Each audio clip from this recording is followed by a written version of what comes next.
Hello नमस्कार दोस्तों, आप सभी लोगों का स्वागत है मेरे यूट्यूब चैनल पर। आज मैं चर्चा करूंगा ग्रहों की दृष्टि का प्रभाव और किस ग्रह की कितनी दृष्टि होती है, उस पर चर्चा करेंगे। जैसे कि मैंने यहाँ पेपर पे बना भी रखा है, मंगल से लेकर के केतु तक, और बगल में मैंने एक चार्ट भी बनाया है जिसमें मैंने ग्रह को दर्शाया भी है। और ये मैंने कालपुरुष की कुंडली बनाई है जिसमें 12 भाव और 12 राशियां होती है। हम बात करते हैं पहले ग्रह मंगल की। जैसे मंगल की जो दृष्टि होती है वो चौथी, सातवीं, आठवीं होती है। तो जैसे कि इस कुंडली में यहाँ पे मंगल बैठा है, तो इस घर को काउंट करना है। ये पहला घर, दूसरा घर, तीसरा, चौथा, तो चौथी दृष्टि, पांचवा, छठा, सातवां, तो सातवीं दृष्टि और आठवीं दृष्टि। तो मंगल की 3 दृष्टि होती है, चौथी, सातवीं, आठवीं। सूर्य की सिर्फ एक दृष्टि होती है, चंद्रमा की भी एक दृष्टि होती है, दोनों की सातवीं और सातवीं दृष्टि होती है, मतलब जहाँ बैठे होंगे वहाँ से अपने सामने वाले घर को देखेंगे। शुक्र की भी सेम सातवीं दृष्टि होती है। तो गुरु की पांचवीं, सातवीं, नौवीं दृष्टि होती है। तो जैसे कि मैंने चार्ट में गुरु को यहाँ बैठा रखा है, तो इसकी पांचवीं दृष्टि हमेशा आगे की तरफ गिनते हैं, जिस भाव में ग्रह बैठा होगा वहाँ भी गिनेंगे। 1, 2, 3, 4, 5, तो पांचवीं दृष्टि, छठी, सातवीं, सातवीं दृष्टि, आठवीं और नौवीं दृष्टि। तो इस प्रकार से पांचवीं, सातवीं, नौवीं दृष्टि बनेगी। और बुध की जो है, बुध की सिर्फ सातवीं दृष्टि होती है। और इसके बाद शनि ग्रह के आ जाते हैं, तो शनि ग्रह की जो दृष्टि होती है वो तीसरी, सातवीं, दसवीं होती है। तो जैसे कि मैंने शनि को यहाँ बिठा रखा है, तो शनि की तीसरी दृष्टि 12वें भाव पे, 12वें घर में जाएगी, पहली, दूसरी, तीसरी। और सातवीं दृष्टि ठीक सामने चौथे भाव पे, और 10वीं दृष्टि सीधे यहाँ जाएगी 7वें घर में, 7वें नंबर की राशि पे। ठीक है जी। फिर मैं रिपीट कर देता हूँ कि जहाँ ग्रह बैठा होगा उस भाव को गिनना है। उसके बाद राहु की दृष्टि है पांचवीं, सातवीं, नौवीं। जिस प्रकार से मैंने आपको ऊपर बताया था गुरु की दृष्टि, इसी प्रकार से राहु की भी दृष्टि है पांचवीं, सातवीं, नौवीं। सेम केतु की भी दृष्टि है पांचवीं, सातवीं, नौवीं।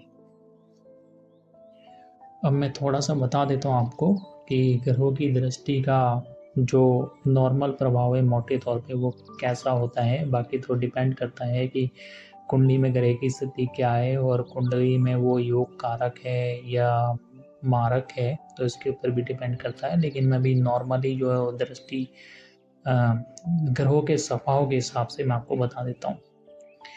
जैसे पहले आते हैं मंगल। तो मंगल मैंने कुंडली में पहले स्थान में बैठा रखा है। तो मंगल की दृष्टि में क्या होता है कि थोड़ा जहाँ मंगल बैठा होगा वहाँ थोड़ा उग्रता आएगी, वहाँ थोड़ा क्रोध भी आएगा, थोड़ा जल्दबाजी भी होगी। ठीक है। लेकिन जहाँ दृष्टि होगी, जैसे कि 7वें घर में दृष्टि है, चौथे घर में दृष्टि है, 8वें घर में दृष्टि आएगी, तो क्या होगा, जहाँ पे मंगल की दृष्टि होती है वहाँ पे थोड़ा आक्रामकता देखने को मिलती है। मान के चले जैसे माता के घर पे दृष्टि है, पार्टनर के स्थान पे दृष्टि है, तो यहाँ पे मंगल के प्रभाव के कारण से क्या होगा, थोड़ा सा मतभेद की स्थिति, या जातक चाहेगा कि इन भाव से जुड़े रिश्तों पर अपना अधिकार हो, वो मेरी ही बात माने, मेरी ही सुने, मतलब अपना दबदबा कायम करना चाहेगा। ऐसा मंगल की दृष्टि के कारण से होता है। दूसरे पे आ जाते हैं सूर्य पे। तो सूर्य मैंने इस कुंडली में यहाँ बैठा रखा है। तो सूर्य की एक ही दृष्टि होती है, ठीक अपने से सामने वाले घर को देखेंगे। तो सूर्य जहाँ बैठते हैं ये अग्नि तत्वों के ग्रह है। और पता ही है कि सूर्य आग का गोला है, सारे संसार पे सूर्य की ही रोशनी आती है। तो ये जहाँ बैठेंगे वहाँ पे जलाने का करते हैं प्रयास। जैसे पेट के भाव में बैठे हैं तो पेट में जलन वगैरह, और जहाँ दृष्टि होगी, जहाँ बैठे होंगे वहाँ पे थोड़ा विच्छेद का जो स्वभाव लाते हैं उस भाव से जुड़े रिश्तों पे। जैसे सूर्य की दृष्टि बड़े भाई बहन के घर में है, तो यहाँ पे विच्छेद का प्रभाव लाएंगे अपनी दशा में। और यहाँ पे इसके प्रभाव से क्या होगा कि जातक चाहेगा कि जो मेरे भाई बहन है वो अनुशासन नियम में रहे और डिसिप्लिन रहे, ऐसा जातक चाहेगा। ये सूर्य के प्रभाव के कारण से, क्योंकि सूर्य जो है कि नियम के कारक और जो भी अनुशासन वगैरह सत्ता प्रशासन सबके कारक सूर्य ही होते हैं, तो ऐसा प्रभाव सूर्य के कारण से आएगा। नेक्स्ट आते हैं हम शुक्र के ऊपर। तो शुक्र मैंने यहाँ बैठा रखा है दूसरे घर में। तो शुक्र की एक ही दृष्टि होती है सातवीं, और सातवीं शुक्र की दृष्टि से हमेशा अच्छा ही फल निकल करके आता है। जहाँ शुक्र बैठे होंगे वहाँ उस रिश्ते में मिठास होती है, उस घर से जुड़ा जो फल है वो अच्छा मिलता है, दृष्टि में भी अच्छाई देखने को मिलती है, शुभता आती है, मिठास आती है। तो शुक्र का अच्छा फल मिलता है क्योंकि ये सबसे शुभ ग्रह होते हैं गुरु और शुक्र। नेक्स्ट आते हैं हम गुरु पे। तो गुरु मैंने यहाँ बैठा रखा है। गुरु की दृष्टि में सबसे अच्छाई निकल करके आती है, सबसे शुभ ग्रह होते हैं, इनकी दृष्टि में अमृत होता है। तो गुरु की दृष्टि जहाँ भी होगी, जैसे 5वें घर में है तो ये इस घर को ये पावरफुल बनाएंगे, मतलब जातक की पर्सनैलिटी और इनका जो स्वास्थ्य है वो बहुत अच्छा होगा। 7वीं दृष्टि इसके कम्युनिकेशन भाव में जा रही है तो ये मेहनत अच्छी दिशा में कर पाएगा, कम्युनिकेशन अच्छा होगा, भाई बहन से संबंध अच्छे रहेंगे, मतलब गुरु जहाँ भी देखेंगे उस घर के फल को अच्छा करेंगे, शुभ करेंगे। 5वें घर में संतान में है तो संतान का फल अच्छा मिलेगा और संतान से रिश्ते अच्छे रहेंगे। तो गुरु का शुभ प्रभाव ये निकल के आएगा। इसके बाद आते हैं हम बुध पे। तो बुध की एक ही दृष्टि होती है, ये राजा से कि बुध अपने से 7वें घर को देखेंगे तो बुध की दृष्टि में अच्छा फल निकलता है। बुध शुभ ग्रह है तो यहाँ पे बुध की दृष्टि जो है कि 12वें घर में पड़ रही है, तो मान के चलिए जातक परोपकारी कार्य करेगा, अच्छे कर्म करेगा और इसके जो धन के खर्च होने की गति होगी वो सही दिशा में होगी, अच्छे कार्यों में होगी। लेकिन बुध के ऊपर और ग्रहों का प्रभाव भी आता है, ये बालक है तो बुध की प्लेसमेंट और बुध का देखना पड़ेगा कि किस ग्रह के साथ में बैठा है। अच्छे ग्रह के साथ में बैठा है तो अच्छा फल, खराब घर के साथ में बैठा है, खराब ग्रह के साथ में बैठा है तो थोड़ा इसमें फल में कमी आएगी। और अगर गुरु जैसे बुध जैसे राहु के साथ, केतु के साथ, शनि के साथ बैठ जाता है तो इसका जो प्रभाव है कमज़ोर होता है, तो फिर उसका जो दृष्टि का प्रभाव होगा वो भी कुछ हद तक कमज़ोर होगा। लेकिन जो पाप प्रभाव है, पाप ग्रह है, उनके मुकाबले अच्छा मिलेगा।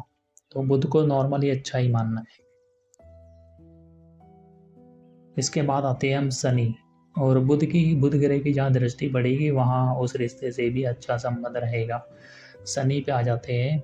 शनि, मैंने इस कुंडली में शनि को 10वें में बैठा रखा है।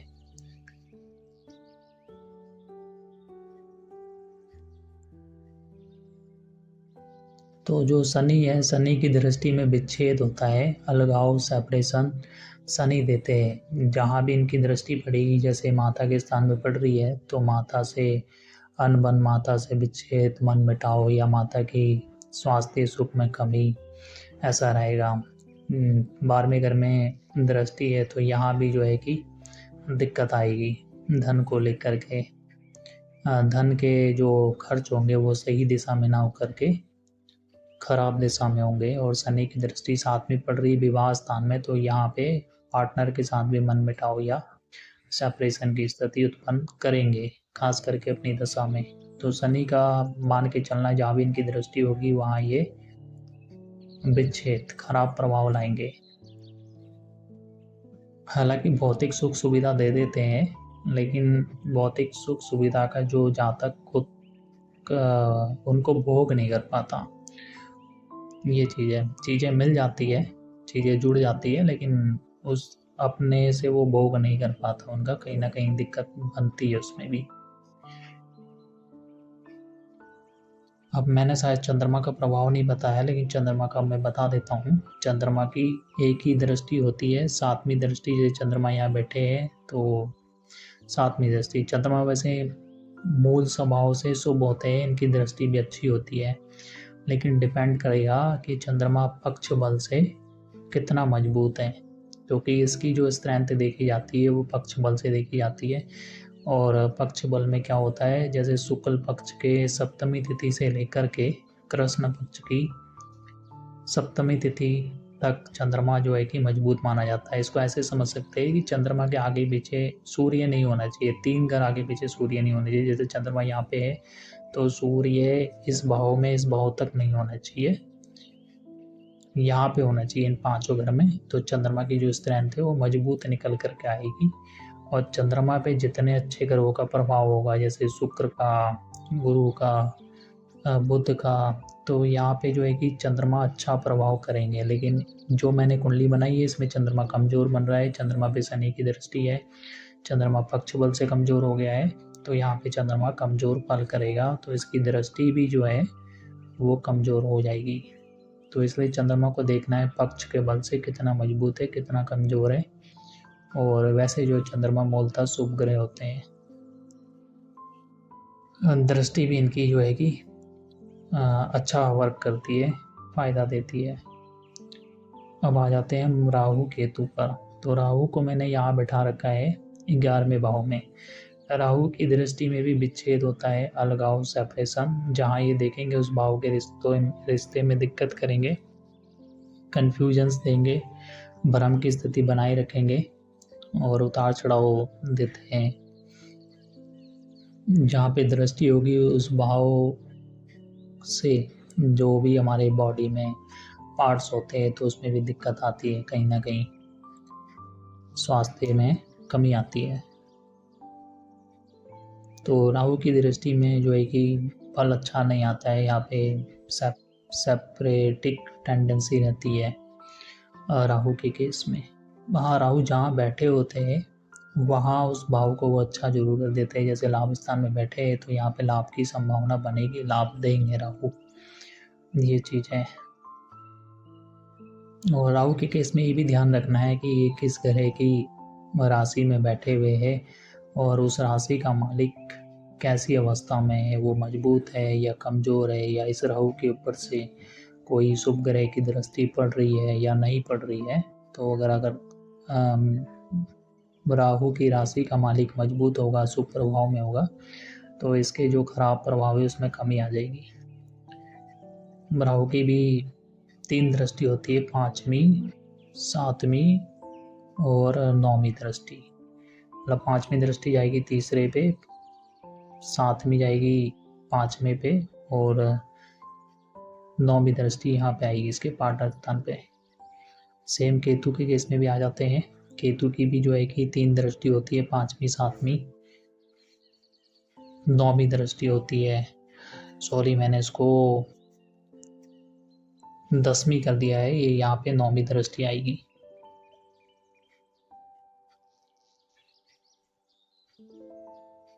मैंने उसको करेक्ट कर दिया है, गलती से मैंने 10 लिख दिया था, लेकिन 10वीं दृष्टि नहीं होती है राहु केतु की, सिर्फ 5वीं और 7वीं 9वीं दृष्टि होती है। तो केतु जहाँ बैठे होते हैं उस भाव से जो भी फल निकल करके आता है तो उन फलों में कमी और प्यास उत्पन्न होती है। जैसे कि यहाँ पे प्रेम स्थान में बैठे हैं तो ये प्रेम से जुड़ी प्यास देंगे, प्रेम में बाधा देंगे, डिटैचमेंट देंगे, तो ऐसा निकल करके आता है। यहाँ पे जो 5वां भाव है संतान का, तो संतान के केस में भी यहाँ पे बाधा आएगी केतु की महादशा में खास करके। हालांकि गुरु की दृष्टि भी है तो उसमें शुभता भी दिख रही है। तो केतु के केस में आध्यात्म और धार्मिकता से जुड़ी चीज़ों में अच्छे फल निकल करके आते हैं। बाकी जो भौतिक सुख सुविधा होता है, ये रिश्ते से जुड़े होते हैं, उसमें कमजोरी निकल करके आती है, चाहे जहाँ दृष्टि हो 5वीं, 7वीं, 9वीं।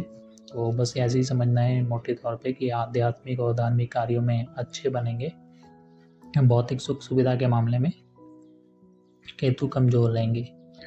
हालांकि कई बार ये केतु अच्छा भी फल दे देते हैं, क्योंकि केतु भी सेम वही है, जिस ग्रह की राशि में बैठे होंगे, जिस ग्रह के साथ बैठे होंगे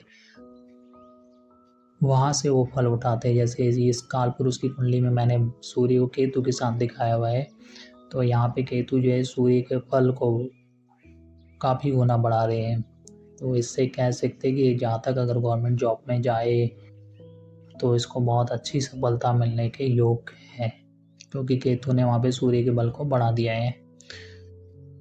लेकिन हाँ, रिश्ते के मामले में ज़रूर दिक्कत कर देंगे।